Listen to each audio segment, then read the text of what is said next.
Hey everyone, Derek with WFCO. Today we want to talk about something we commonly see in the RV industry, and that's what we call voltage drop or voltage loss.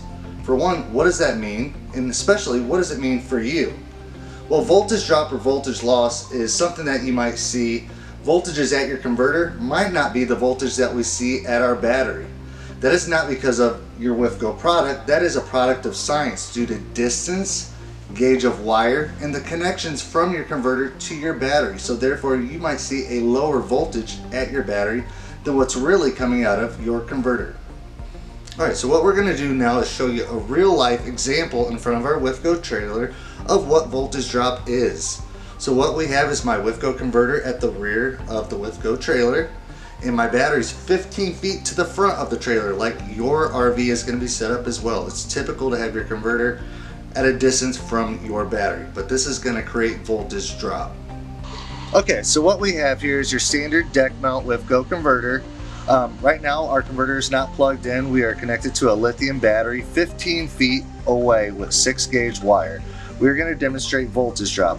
We are currently at the rear of the trailer where your converter is typically going to be, because that's where your shore power comes in. 15 feet to the front is where our battery is located. So let's see how much voltage drop we're getting.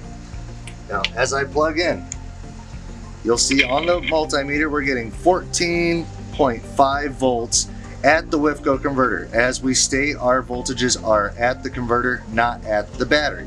As we go 15 feet up to the battery, we're going to see how much voltage we're losing, which is voltage drop.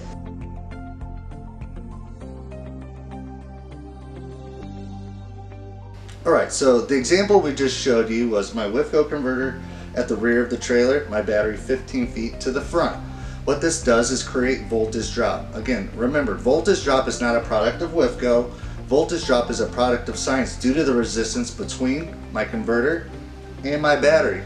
And what does that mean? That means the distance between the two, the gauge of wire between the two, and the connections between the two. The more distance, the smaller the wire, the more connections, more voltage drop. That means the voltages coming out of your WFCO converter are going to be a lot lower at your battery. If you have any more questions on that, please visit us at wfcotech.com.